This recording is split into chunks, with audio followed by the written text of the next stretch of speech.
All right, guys. Our next guest is a former Strikeforce champion, UFC middleweight champion, currently ranked third in the UFC's middleweight division and one of the most dangerous men in the world. He's Luke Rockhold, and he's kind enough to join us back on the program today. Luke, welcome back to the program. How's life? Life is good. Staying busy. Got a lot of things going on, but I'm excited to get back in the cage, make a fight happen here shortly. Oh, for sure. And we're excited to talk to you about that. But before that, we want to touch on your crazy life of mystery. Every time we jump on Instagram, you're in a different country. You're like the James Bond of MMA, man. You're truly all across the scene. We see you were in South Africa recently. Tell us, what were you doing there? Were you trying to infiltrate the government? Are you a sneaky spy? What was it like over there? I'm trying to live, you know. I'm just living my life. Let me live. I had an opportunity to go on a safari and work with a wildlife organization called Wild Ark, doing an anti-poaching wildlife preservation trip and bring awareness to it. So it was a one-of-a-kind trip, once-in-a-lifetime trip, and we just, sent it. Did what we could. It's been very informative. It's the wild. It's truly the wild out there in South Africa. Is that something that you've sort of always been passionate about, preservation and sort of stopping the poaching of animals? And I'm curious, what exactly made you so passionate about it, Luke? Yeah, I've always been a bit of a naturalist, I guess you could say. I grew up in a town like Santa Cruz, so I've been in touch with surfing and never been prone to hurting animals, I guess you could say. So it's just sad. It's really sad to see what they've done. If anyone's paid attention to what's going on with the rhinos out there, and how they're chopping off their horns and using them as, it's a huge market in China, and they're just poaching those things to extinction pretty much. It's sad to see what they've done, and I've had just an opportunity to go out there and do it, and something positive, something that's that's right. So obviously I don't feel good about what's happening, and so it was an easy go for me to go out there and bring awareness to that and get to do an amazing safari in the meantime. Yeah, and good on you for doing that. That is a major issue that bothers us as well. Maybe one day we can get up there too. But let's talk about the fight world, because last time we spoke to you, were very interested in returning to face Australia's own Robert Whittaker. Of course, he beat Yoel Romero at UFC 213 to claim the interim belt. So the big question is, what did you think of the fight? It was telling. Whittaker showed a lot of potential in his back fight, and you're wondering how that would carry over in this fight. I liked what he did there, and it seemed real. So I expected him to do well. How he ended off the wrestling of Yoel was the big sign. That kind of proved to me the kid's for real. So good on him, and happy for him and Australia. That's it. We finally got one, man. It's been well overdue. Just curious, you were obviously campaigning to get an interim belt happening and put in the picture. Was that Whittaker or Romero fight offered to you at all? No. They were working around that, doing what they could. That's what I wanted. I wanted a belt on the line. I wanted to, make some movement in the division, and thankfully they did that. So now we have something. I've been wanting to fight myself for some time. I just get delayed week after week, month after month, and I'm pretty sick of it. The division, it's hard to find somebody who wants to fight these days, and so that's relevant, I guess, to some extent. And so now I think I'm finally zeroed in, and I'm going to make something happen here shortly. Back in it was June. It was Anderson. They offered me the fight. I accepted the fight. They tried to make the fight. It was a short notice fight. It was about 5 weeks for me, and I was definitely not in shape. But I was willing to go to Brazil and get it done. And Anderson, copped out of that one, and then they switched their gears towards Gegard Mousasi. I was ready to make the fight happen. July 8th. That wasn't. They were actually looking at Anderson and Gegard both for July 8th and 29th, and Gegard obviously went his direction. I don't know his thoughts, but Anderson didn't want the fight, and so I don't know. I'm left in the wind, and I'm pretty sick of it. Ready to fight.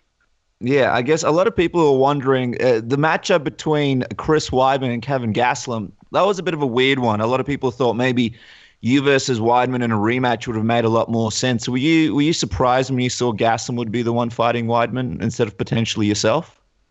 No, it's just another fight to me. Weidman wasn't on my radar really. After his that was 3 losses there, so I definitely wasn't looking into getting back with Weidman. I wanted to get something a little more on the up, and so we'll see.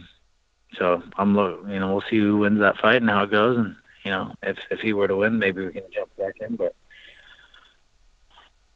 we'll see. We'll see what happened with Gastelum too. You never know what Gastelum is going to do. He's going to stay here, or go back down to 70. And I have a feeling that he's not going to stick around. Just curious, what was your reaction when Gegard did go over to Bellator? And I guess how hard was that for you? You're a guy who's in his prime, you're 1 fight removed from being the champion, and you feel like you've got this matchup, Gegard, you express interest in fighting him, you're a top guy, so it was a good fight for him as well, and then you think you've got it, and then it just sort of slips out. What was that feeling like? I guess it would have been pretty deflating, right? Gegard was the fight. It was the fight to make. The fight I've been interested in for some time. I've been watching Gegard in the through the circuits. So they seemingly thought they had the fight done. I waited, and then they postponed it, and then sure enough, he jumped ship. I'm not sure exactly what went wrong with the relationship, but we've lost the fight, and it's time to move on. At the end of the last month, you told MMA Fighting the division is fucked, no interesting fights.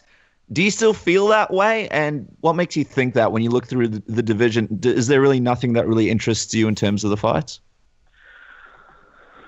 At the time, yeah, I mean, we needed some movement. We got a little bit.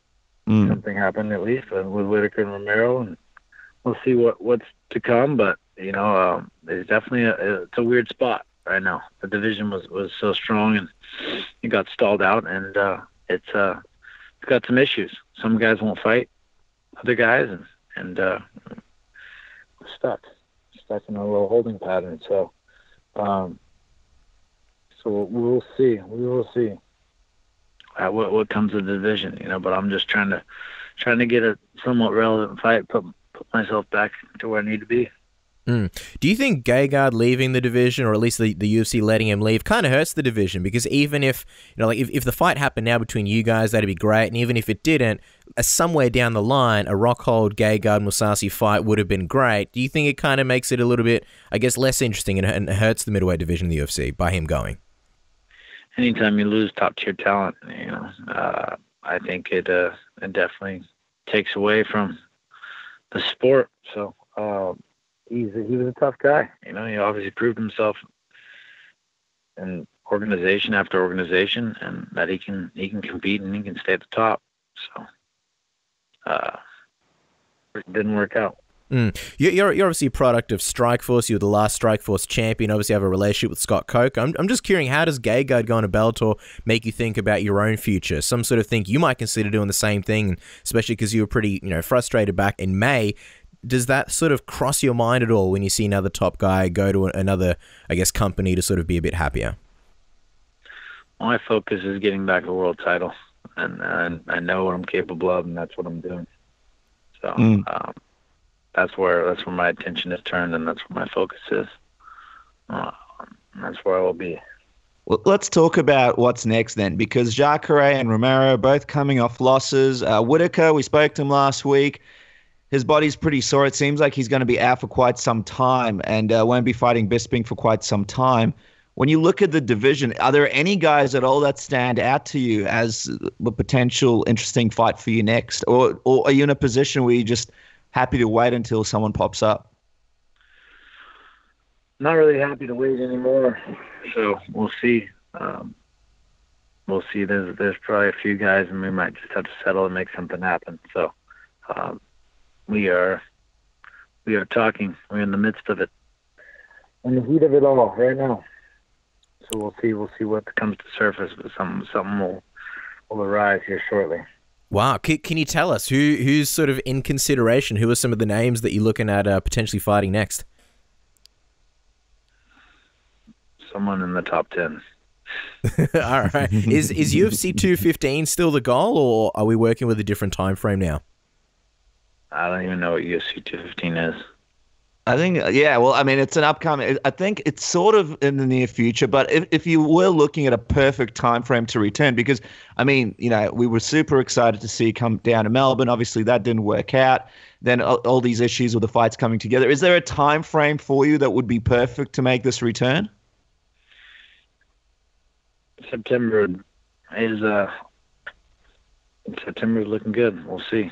My body feels good. I'm ready to fight, and that falls into my time frame. So I don't want to postpone much further than that. And I've been ready to fight since June and July, and we've postponed week after week, and just trying to find the opponent. So I'm pretty sick of it. I am ready to fight, and so I'm sure you'll see something happen here shortly.